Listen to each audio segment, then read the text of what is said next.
So another curve sketching example here. Here you got to look out for horizontal asymptotes. And the thing is you're not usually warned when you're, on a quiz or an exam or even just any problem, and you're not warned that there's going to be horizontal asymptotes. So it's something you kind of always have to check for.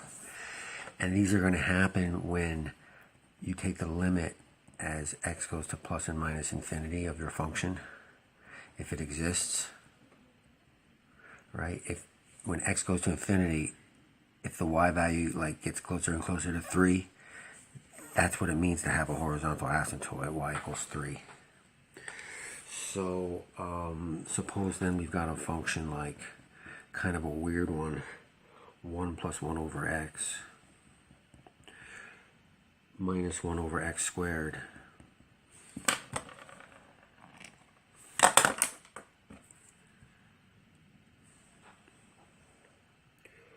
Well, one thing you got to be concerned about is making sure that you're only talking about being in the domain. So this is going to be from negative infinity to 0, and from 0 to infinity. We can't have 0 in the domain here. As well, now we'd like to think about, horizontal asymptotes. You kind of have, if you're not sure, like if it's not like a polynomial or something really obvious, then you kind of have to check. When I take the limit as x goes to infinity, see how, this goes to 0 and this goes to 0, and all we have left is this. Well, it was that easy to realize, that y equals 1 is a horizontal asymptote. Now you've got to check too to see what happens. Maybe something different happens when x goes to negative infinity. But when x goes to negative infinity, these guys still go to 0, and that same asymptote is still going to be a horizontal there at y equals 1. So, there's other things going on here. Let me see. Sometimes these guys are going to have vertical asymptotes. See how you're really supposed to, you're supposed to get it looking like a rational function first. Like you might consider looking at this thing like multiplying everything by x squared over x squared. You don't want to do like a both sides. I always see students thinking they're doing stuff to both sides. It's like, it's a function. There's no both sides. You multiply it by 1, which is x squared over x squared. And this becomes x squared. X squared over x squared makes this an x. X squared over x squared makes this a minus 1 over x squared. That's, really what this function looks like. Another way to look at it. And now, are there factors of negative 1 that add to 1? No, so this thing just doesn't factor on the top. There might be an irrational 0 in there, but we're not really worried about the zeros. We are, wanting to realize that, first of all, now it's written as a rational function, and when the degree of the top is the same as the degree of the bottom, there's a horizontal asymptote with the coefficients made by the fraction made by the leading coefficients, which is 1 over 1. So that's another way to realize there's a horizontal asymptote at 1. But what I'm getting at now is by looking at it in the rational form like this, you realize there's a vertical asymptote where x squared equals 0, which is to say where x equals 0. So this stuff is going to be important when sketching it. We got a horizontal asymptote, we got a vertical asymptote, we got to work around this. And keep it in mind as we sketch it. So then, same thing we always do with the sketches then. All that stuff was just preliminary. Now in step 1, we got to, get those critical numbers.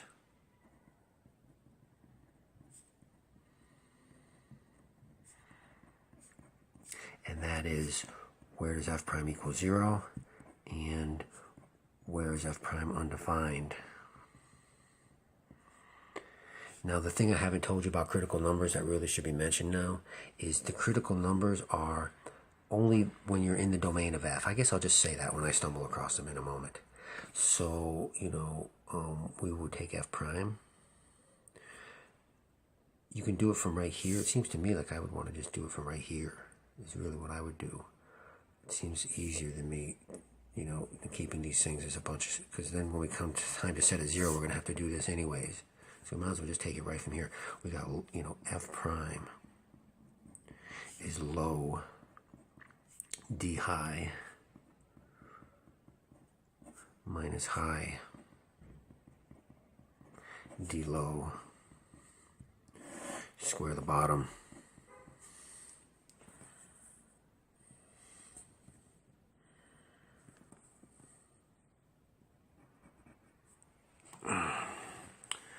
So then this is going to be 2x cubed plus x squared.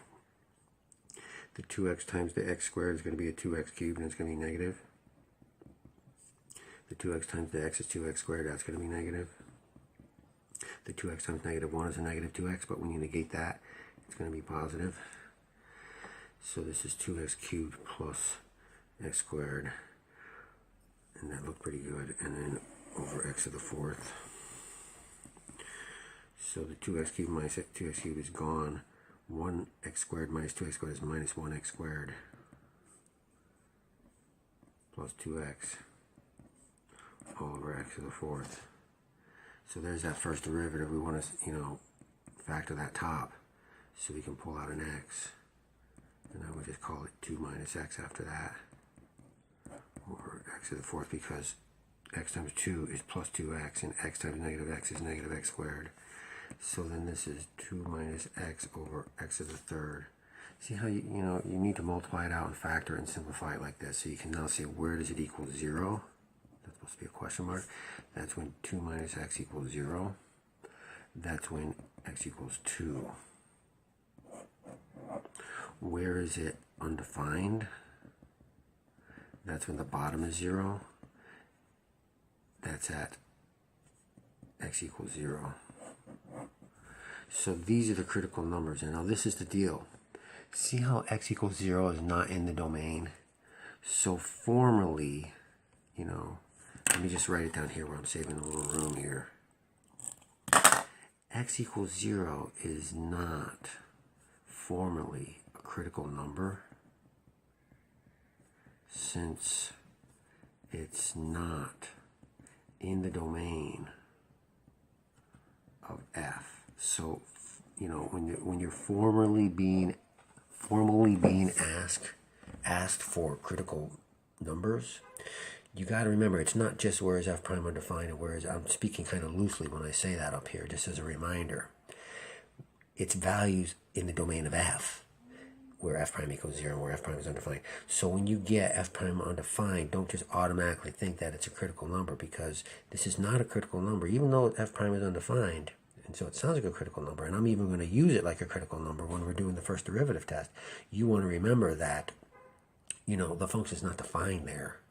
So formally, it's not a critical number. So anyways, then, you know, now it's time to play the first derivative test.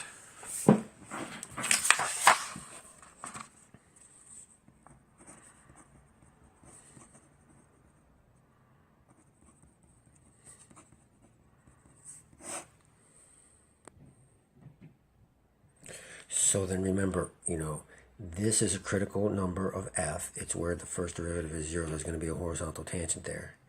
This, even though I'm going to use it as if it were a critical number, we got to remember formally it's not a critical number. It's not even in the domain of f. So now when I go to play the first derivative test, I'm still going to put, you know, the 2. Of course, I'm going to put the 2 on there because it's a critical number.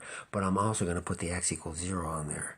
But remember now, I'm expecting a horizontal tangent here, and I know there's a vertical asymptote here, so I'll just put it right on here on the first derivative test sketch, and that way I'm going to have extra information to sketch the graph.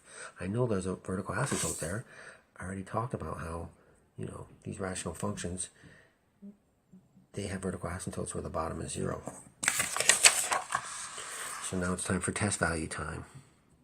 So I'll test -1 over here. I'll test 1 here. I'll test 3 here.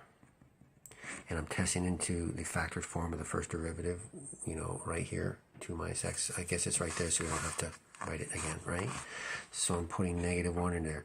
2 minus a -1, well, that's 2 plus 1, that's positive. -1 cubed, that's negative. Whoops. It is -1, but I don't really care. I just want to know that it's negative. right? So this positive up here, this came from the 2 minus x, and this negative down here, this came from the x cubed. And a positive over a negative is negative, so this is the first derivative. When the first derivative is negative, the function is decreasing. So that you can see how it's going to go down the horizontal, down that vertical asymptote right there. It's the only, if it's decreasing everywhere to the left of 0, then it must be going down the asymptote. See how powerful that is? I know that the function is going down that asymptote. Now at x equals 1 into the first derivative, 2 minus 1 is positive. 1 cubed is positive. This came from the 2 minus x. This came from the x cubed. Positive times a positive is positive. And we're like this. Now at x equals 2, that's where the first derivative is 0. So there is going to be a horizontal tangent there. Now we're testing 3. 2 minus 3 is negative. 3 cubed is positive.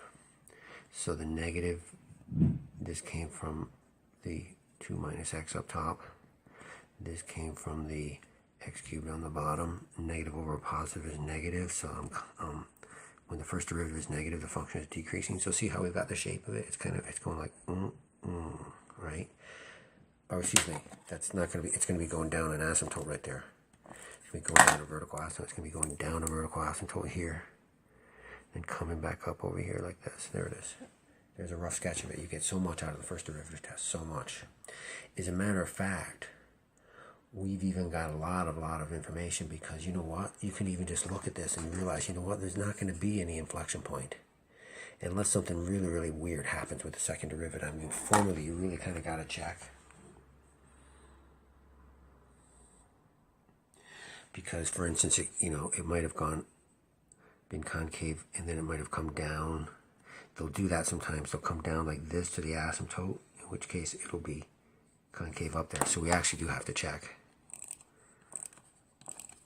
So we have to take the second, all right, we've got the shape of the graph, but it's time to find the intervals of concavity. So we got to take the second derivative, and we're going to do it right from this first derivative where my finger is. Let me move over here.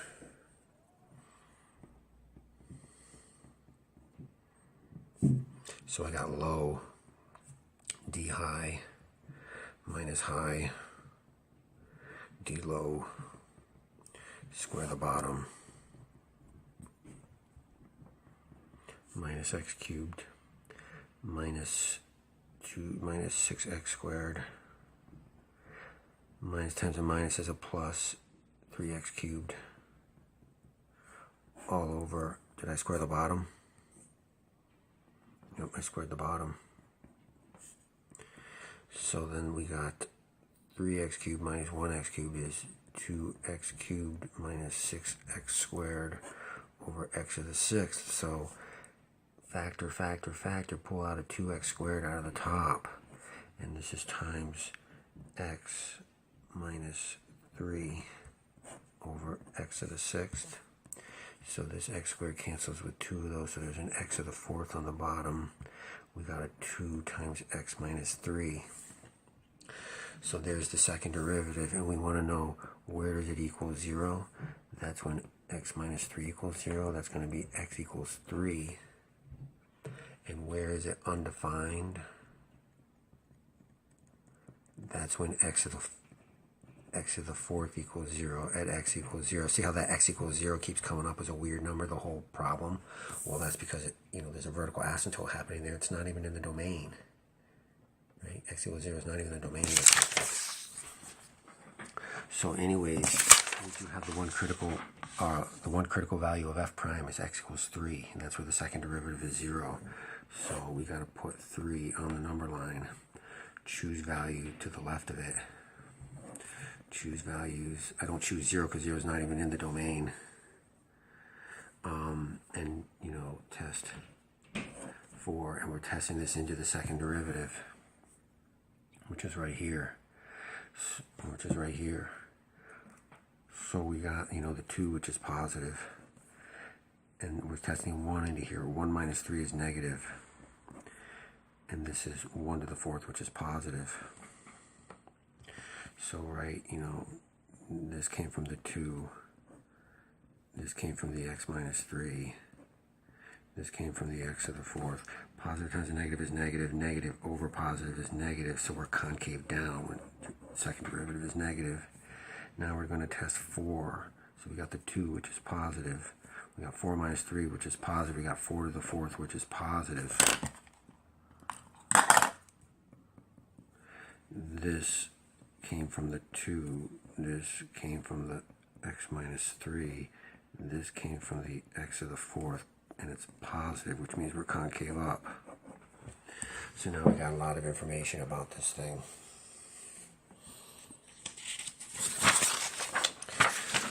From the first derivative test, we can see that we are decreasing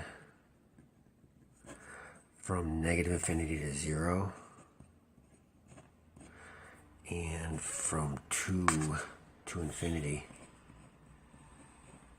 we're increasing from 0 to 2, where there's a local max right here at 2f of 2,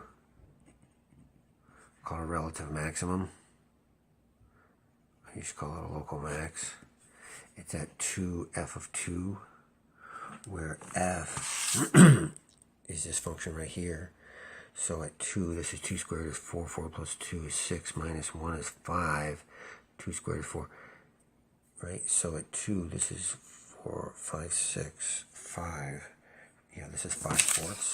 So this local max is at 2 5/4.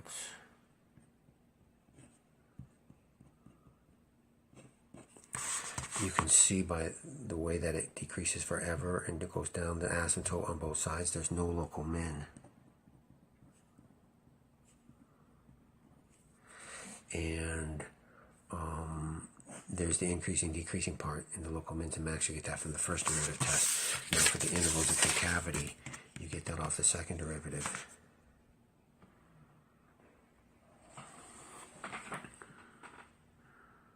Oh, to tell you the truth, I didn't actually complete this. See how at x equals 0, that was, again, even though formally it's not a critical value of f prime. Remember, when you take f double prime, set it to 0 like this, and find out, that's finding the critical values of f prime. Because over here, these were finding the critical values of f. These are when we find the critical values of f prime. But what I'm getting at is x equals 0, even though it's not in the domain of any of this stuff, there's still going to be weird stuff happening on the other side of x equals 0. So I kind of had to put it here, and I had to test one more number over here to the left of 0, like -1. My bad. So at -1, we got the 2, which is positive. -1 minus 3 is negative. And -1 to the 4th is going to be positive. Positive times a negative is negative. Negative over a positive is negative. So we're concave down over here too. And we so remember, there's a vertical asymptote happening right here. So it was my bad. I forgot to choose a value over the left side of a 0. So now we got that. So look, again, no local min happening here. So let's get this together now. We got our intervals of concavity. This thing is concave down from negative infinity to 0, and then again from 0 to 3. I know you're going to want to put it together and say it's negative infinity to 3, but it's not, because it has to skip across that asymptote. So you got to separate it into two pieces like this. And then it's concave up from 3 to infinity. Now remember, inflection points are where we change concavity. See it right here, x equals 3. It went from concave down to concave up. So there's an inflection point at 3, f of 3. So at 3, 3 squared, which is 9, plus 3 is 12, minus 1 is 11. 3 squared is 9, so I'm at 11/9. So this inflection point is at 3/11/9. Now I got all that stuff filled in, and I got to get a sketch. So, the thing's got a vertical asymptote at x equals 0. If you remember, it's got a horizontal asymptote at y equals 1. it's concave down from negative infinity to 0. So you can bet it's coming down like this, right? How else would it be able to, you know, obey this asymptote, and be concave down, right? So then it's also concave down from 0 to 3. And so here's 3, and at 3, there's an inflection point. It's at, you know, just a little bit more than 1, which is above. See, this asymptote is at 1, and this y value at 3 is a little bit more than 1, so it's like up here. So it had to come like this. And it was concave down from 0 to 3. And then, look, it's concave up from 3 to infinity. So this is one of those weird ones that comes up, crosses the horizontal asymptote, and then it's going to be concave up. It actually made this little move, you know, I didn't really quite get it just right there. Let me do it like this. It came up, it was concave down, it crossed the asymptote, and then it came and it was concave up. And so right here, this is 3, this is the point 3/11/9.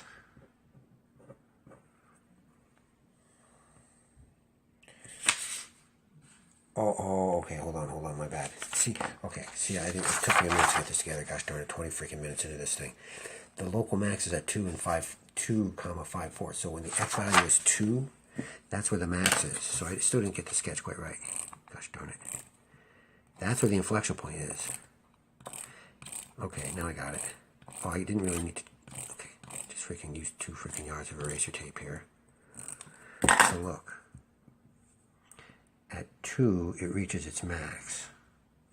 Then it flips over and comes down, and it's concave up. And right there is where it stops being concave down, turns to concave up. This is the inflection point at 3/11/9, wasn't it? At 3/11/9, this is our inflection point. This is the max at 2/5/4. This was a local max, right? So this is one of those, so see, look, it's concave down from negative infinity to 0. It's concave down from 0 to 3. See, it's concave down from 0 to 3. And then it's concave up from 3 to infinity. But now it's going to stay above that asymptote. So yeah, sometimes functions do that. They pop through the horizontal asymptote and then they come down at it a different way. This is one of them. You finally got to see one. You could never realize that in pre-calc. There wouldn't, you know, you wouldn't really, you could, but I don't want to get into a huge description. We're already 23 minutes into this, and that's the video.